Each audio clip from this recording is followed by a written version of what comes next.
Hello student. So today I have discussed about a very important topic in cardiovascular system, that is heart. तो आज हम heart के बारे में जानेंगे कि हार्ट कैसे काम करता है और कैसे हमारे ब्लड फ्लो शरीर में जाता है।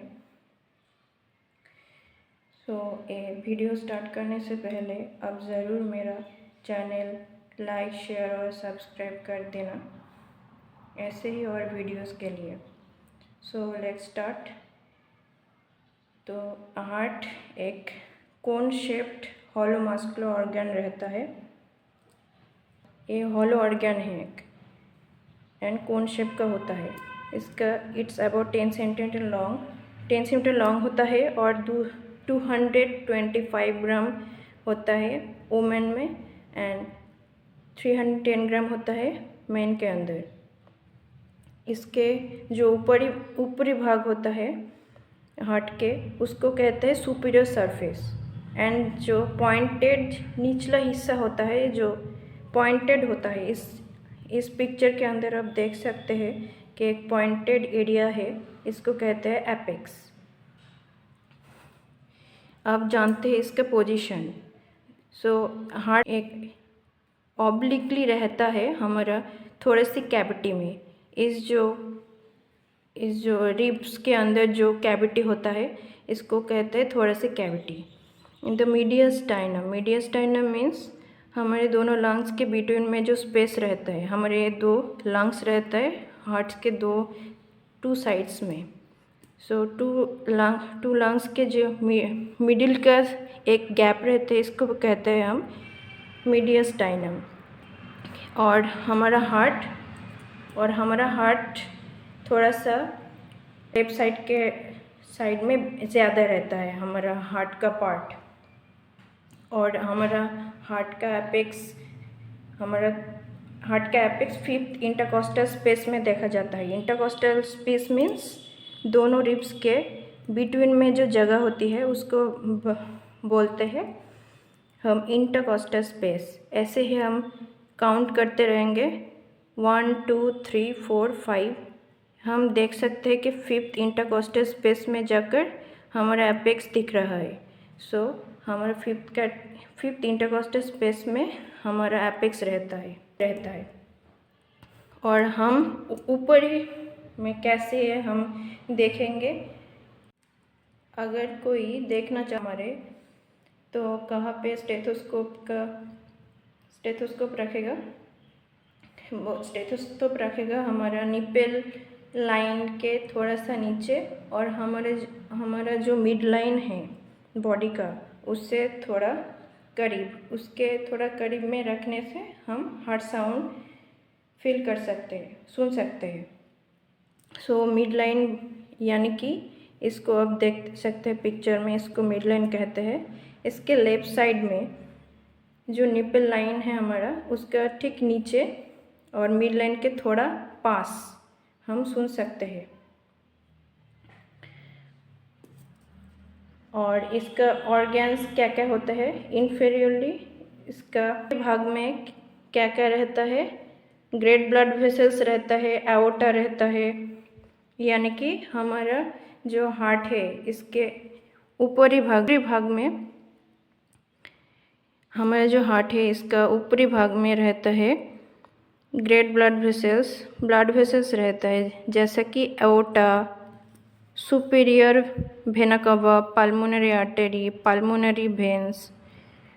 और है इसके निचले हिस्से में, इन्फीरियरली मीन्स इसके निचले हिस्से में रहता है एपेक्स ऑफ द डायफ्राम में। एपेक्स कहाँ रहता है, हमारा जो डायफ्राम, यहाँ पे एक डायफ्राम होगा हमारे हार्ट के ठीक नीचे। इस जगह को कहते हैं डायफ्राम के central tendon of the diaphragm कहते हैं, या डायफ्राम के इस हिस्से को जहाँ पे एपेक्स आके मिलता है। एपेक्स इस central tendon of the diaphragm के ऊपर होता है हमारा एपेक्स। हमारे नीचे का हिस्से में, हार्ट का नीचे हिस्से में रहता है central tendon of the diaphragm, ऊपर के हिस्से में रहता है ब्लड वेसल्स, जितने भी ब्लड वेसल्स है, ग्रेट ब्लड वेसल्स, बड़े बड़े ब्लड वेसल्स रहते हैं, aorta, superior vena cava, पाल्मोनरी artery, पाल्मोनरी veins, ये सब ऊपर रहता है। और हमारे पिछले हिस्से, ये हार्ट का सामने का हिस्सा है, और इसके पिछले के हिस्से में है oesophagus, trachea, left and right bronchus, descending aorta, inferior vena cava, thoracic vertebra। And इसके पास में, इसके हार्ट के पास में रहता है, दोनों पास में है दोनों लंग्स। एंड एंटीरियरली इसके आगे में है स्टर्नम, रिब्स, इंटरकॉस्टल मसल, ये सब होता है। इसके बाद हम जानेंगे इसका स्ट्रक्चर। देखता है, अब हम इसके स्ट्रक्चर के बारे में जानेंगे। हार्ट के स्ट्रक्चर में एट फर्स्ट होता है heart wall. The heart wall is composed of 3 layers of tissue. 3 layers of tissue से ये हार्ट वॉल कॉम्पोज्ड होता है, तैयार होता है। पेरिकार्डियम, मायोकार्डियम एंड एंडोकार्डियम, ये हार्ट के 3 लेयर्स है। देन इन पेरिकार्डियम है सबसे आउटर मोस्ट लेयर है पेरिकार्डियम। ये 2 सैक से बन के तैयार होता है पेरिकार्डियम। आउटर सैक को कहते हैं फाइब्रस पेरिकार्डियम, जो फाइब्रस टिश्यू से मिलकर बनता है। और जो इनर जो पेरिकार्डियम होता है उसको कहते हैं सेरस पेरिकार्डियम। ये डबल लेयर ऑफ सेरस मेम्ब्रेन से मिलके बनता है। The fibrous pericardium is continuous with the tunica adventitia of the great blood vessels। ये fibrous pericardium और जो serous pericardium होता है single layer of endothelial cells से मिलकर बनता है ओवर इटसेल्फ। और ये सेरस पेरिकार्डियम फोल्ड हो जाता है और एक डबल मेम्ब्रेन बनाता है। सेरस मेम्ब्रेन खुद डबल मेम्ब्रेन बनाता है, खुद फोल्ड हो जाता है एक के ऊपर एक, जैसे कि ऐसे।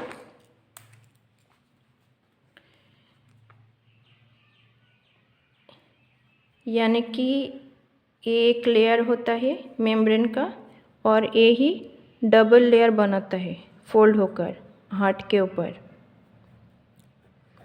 ये सेरस मेम्ब्रेन है, सेरस मेम्ब्रेन ही डबल लेयर होके यहाँ से मुड़ जाता है और ये डबल लेयर बनाता है। सो इसका 2 मेम्ब्रेन हो गया। एक मेम्ब्रेन यही फोल्ड होकर दूसरा मेम्ब्रेन बनाता है सेरस पेरिकार्डियम। सेरस पेरिकार्डियम एक होता है। सेरस पेरिकार्डियम का भी दोनों लेयर होता है। इस एक को कहते हैं पैराइटल पेरिकार्डियम और दूसरे को कहते हैं विसेरल पेरिकार्डियम। इस विसेरल पेरिकार्डियम मायोकार्डियम से जुड़ा होता है। और ये दोनों मेम्ब्रेन के भीतर एक लुब्रिकेटिंग फ्लूइड रहता है, इसको कहते हैं एक फ्लूइड। ये जो मैंने बताया जो 2 मेम्ब्रेन है, एक का नाम है पैराइटल पेरिकार्डियम दूसरे का नाम है, ये जो दूसरा मेम्ब्रेन है इसका नाम है विसेरल पेरिकार्डियम। ये दोनों पेरिकार्डियम के अंदर एक लुब्रिकेटिंग फ्लूइड रहता है 20 ml का लुब्रिकेटिंग फ्लूइड रहता है, इसको बोलते हैं पेरिकार्डियल फ्लूइड। ये क्या काम करता है? जब हार्ट कॉन्ट्रैक्ट और रिलैक्स होता है तब दोनों लेयर के बीच में रबिंग ना हो इसलिए ये हेल्प करता है लुब्रिकेटिंग फ्लूइड। इससे डैमेज होने का चांस नहीं होता दोनों लेयर के बीच।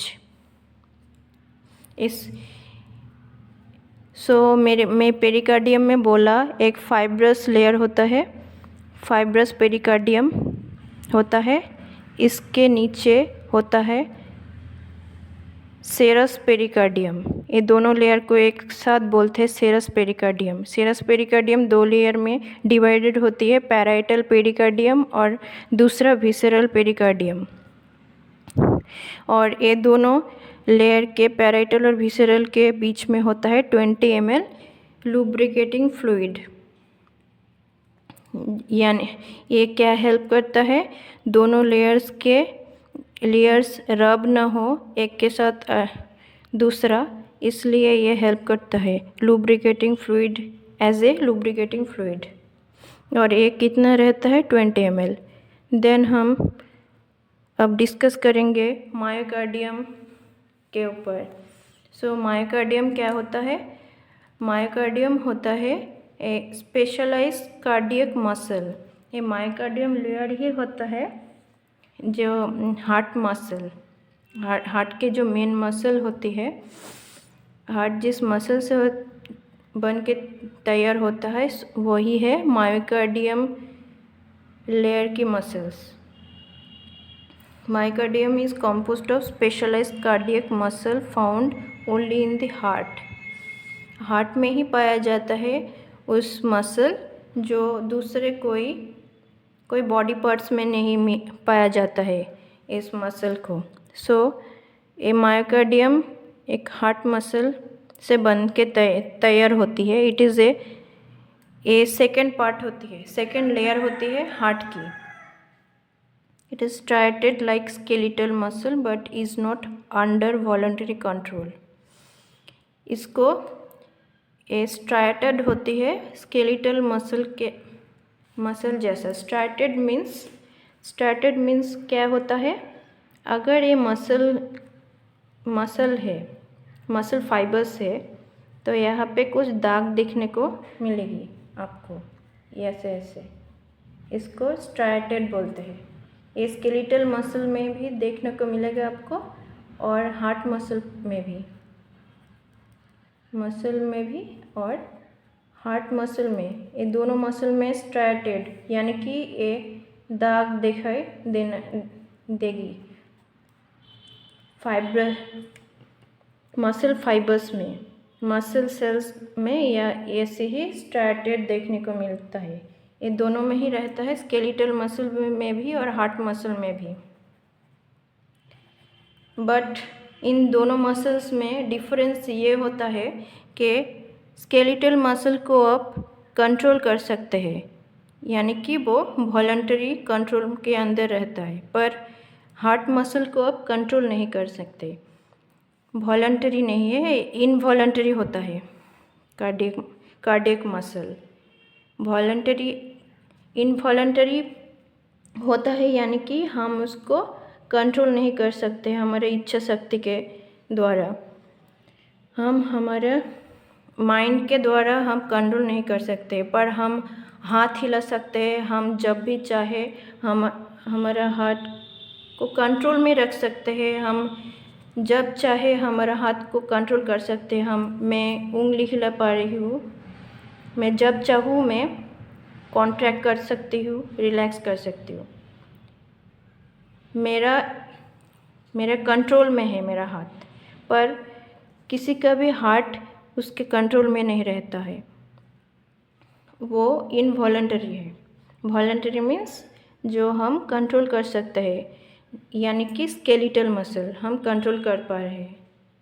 हम चाह रहे कि मुट्ठी खोल दूँ तो खोल पा रही हूँ, और बंद कर दूँ तो बंद कर रही हूँ, ऐसे ही। और हार्ट मसल्स कोई भी कंट्रोल में नहीं है हमारा।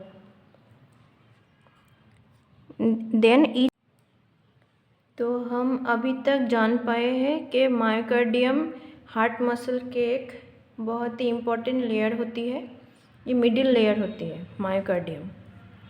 देन हम समझेंगे एंडोकार्डियम के बारे में। This lines the chambers and valves of the heart. Endocardium रहता है चेम्बर्स, जो हार्ट चेम्बर्स होता है उसमें, और जो वाल्व्स होता है उसमें of the heart. It is a thin smooth membrane of ensure smooth flow of blood through the heart। ये बहुत ही पतली होती है, स्मूथ, बहुत ही स्मूथ मेम्ब्रेन होती है to ensure smooth flow of blood. ये इंश्योर करती है कि ब्लड की फ्लो स्मूथ हो।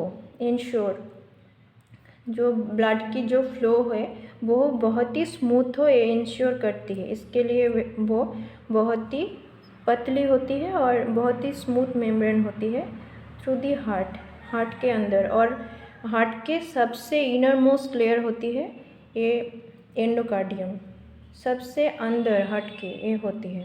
It consist of flattened epithelial cells, epithelial cell से मिलकर बनती है। And it is interior of the heart. Heart is divided into right and left side of the septum, या side by the septum. Septum से हमारा heart दोनों तरफ से डिवाइडेड होती है, राइट तरफ और लेफ्ट साइड, ये दोनों साइड में डिवाइडेड होती है सेप्टम के ज़रिए। सो हम यहाँ पे देख सकते हैं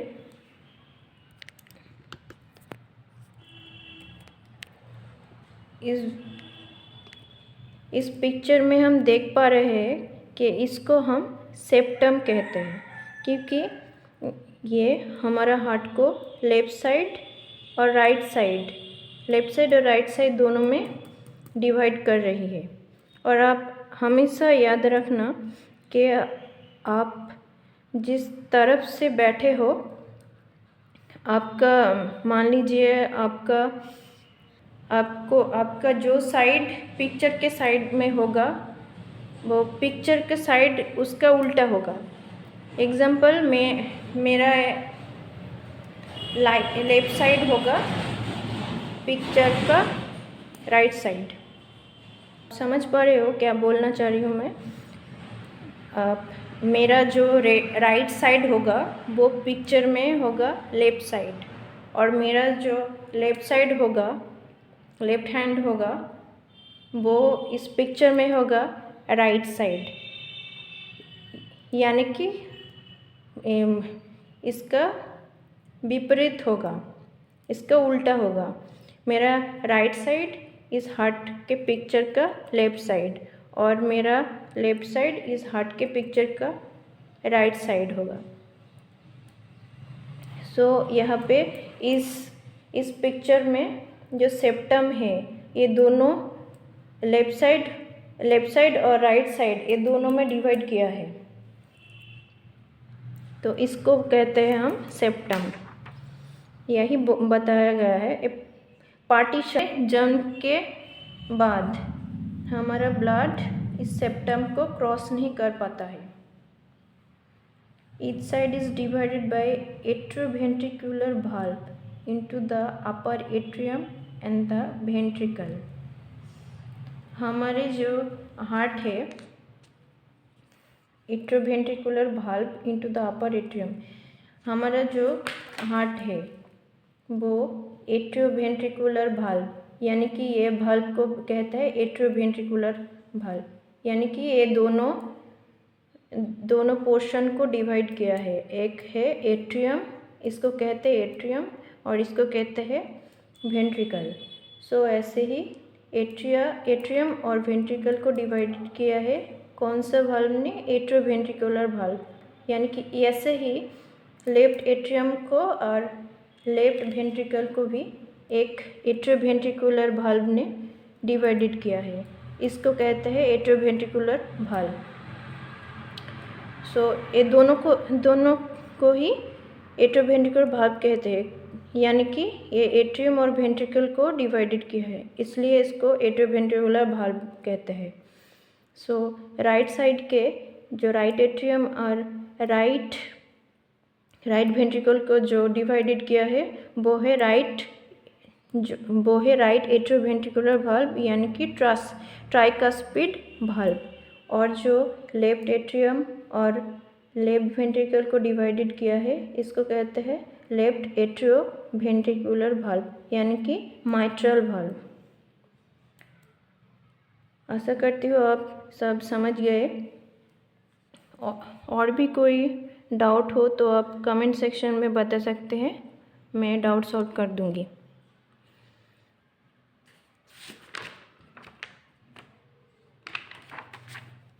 ऐसे ही दोनों जैसे कि मैंने बताया कि इस राइट एट्रियम और राइट वाल्व और लेफ्ट एट्रियम और लेफ्ट वेंट्रिकल को दोनों एट्रियो वेंट्रिकल वाल्व ने डिवाइड किया है, वैसे ही यह पे है पाल्मोनरी वाल्व, यानी कि ये हम आगे जानेंगे यहाँ पे इसके बारे में, पाल्मोनरी वेन के बारे में और एओर्टा के बारे में, सुपीरियर वेना कावा और इन्फीरियर वेना कावा के बारे में और भी डिटेल्स में पढ़ेंगे।